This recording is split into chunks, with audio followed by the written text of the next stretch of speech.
Hello again, once again, this is Anwar S. Taga Jr., Senior from Manila State University College of Health Sciences. So now, I'm gonna perform neurological assessment and motor function. So what does it mean? A thorough neurological examination may take 1 to 3 hours. However, the routine screening tests are usually done first. The result of this test raise questions more extensive, and of course, evaluations are made. The three major considerations determine the extent of the neurological exam. Okay, so what is the purpose of this? The purpose of this is basically to assess for any abnormalities in the nervous system that can cause problems with daily functioning. Okay, so first procedure, identify the patient and explain each assessment technique before performing. Optimal results are achieved when the patient is given pre-treatment instructions. So sir, I am Anwar S. Tago Jr., so you are? Okay, so we will be performing neurological assessment and motor function. Next one, instruct the patient to void first and starting the neurological examination. And empty bladder makes the examination easier and is more comfortable for the patient. So can you... Okay, so assuming that the patient cannot pee then, next one, gather the necessary equipment to save time and effort. Next one, do hand washing and then on gloves if necessary to prevent spread of microorganisms. So assuming that I've already performed hand hygiene, of course I wear my gloves. Obtain the patient's height, weight, and vital signs to determine the baseline data. Kukunin mo yung weight niya, saka yung weight niya. Okay, so what is your height? Your weight? Okay, how about your height, weight? Height, weight lang. Height, weight, okay. Okay, next. Provide privacy to ensure privacy and dignity of the patient.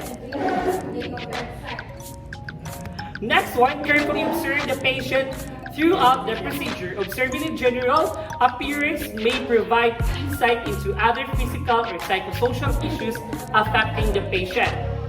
Next one, observe the patient's posture and stance. Look for any involuntary movements or tremors. If appearance is unkempt, it may suggest that the patient struggles with achieving activities of daily living. Next one, okay, so showing that we're going to assess the muscle bulk by inspecting the major muscle groups and intrinsic muscle of hands to ensure if there is any signs of primary muscle disease or peripheral nerve damage.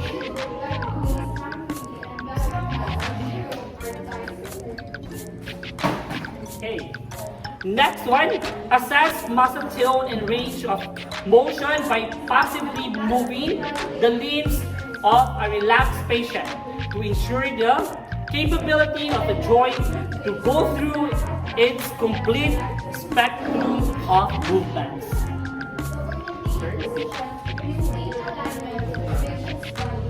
Do you feel comfortable? You can hear that. Okay. Next one, the gross motor and balance test. Okay, before that, assess the pronator grip. Ask the patient to close his eyes and hold their arms out straight in front of the palms up. Keep the position for 30 seconds.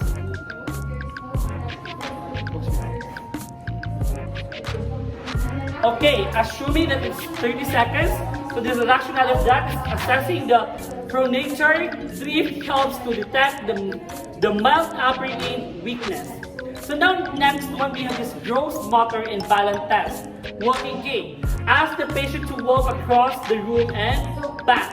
Assess the patient's gait. Okay, sir, can you walk? Okay. Backward. To determine if the patient can walk correctly as it is essential for preventing and resolving lower back and leg issues. So we have this wrong bridge test. Ask the patient to stand with the feet together and arms at the sides. Okay, sir, can you do it? And the next one, first with eyes open, then eyes closed. Open, close, open. Okay. Next one, let your patient do this for 30 seconds. Stand close to the patient during this test. Okay. Close your eyes and open your eyes. Okay, the rationale of that is to help diagnose dorsalis and dorsal column and proprioceptive dysfunction. A positive test is the inability to maintain the erect posture over 30 seconds with eyes closed. Next one, standing on one foot with eyes. Okay, close. Ask the patient to close his eyes and to stand one foot. One foot. Close your eyes. One foot. Okay. Okay. And repeat on the other foot. Close your eyes. Okay, thank you, sir. Stand close to the patient during this test. Okay, so we do it. Okay, we do it already. If the patient is unable to perform this, it could be indicate that proprioceptive problem. Next one, we have this heel to walking. Ask the patient to walk straight line, placing the heel of one foot directly in front of the toes of the other foot. Can you do it, sir? Okay. Okay, nice. Backward. To or heel walking, ask the client to walk several steps to the toes and then on the heels.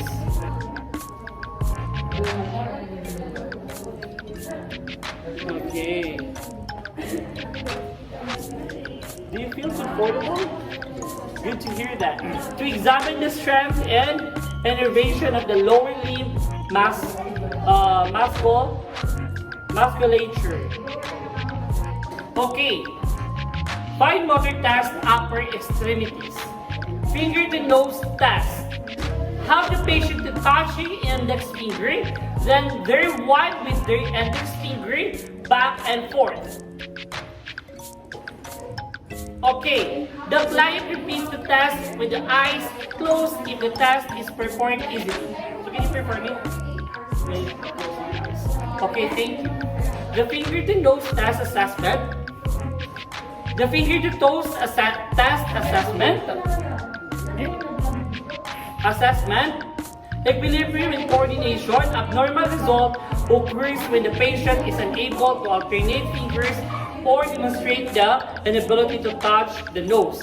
Next one, alternating supination and pronation of the hands and knees.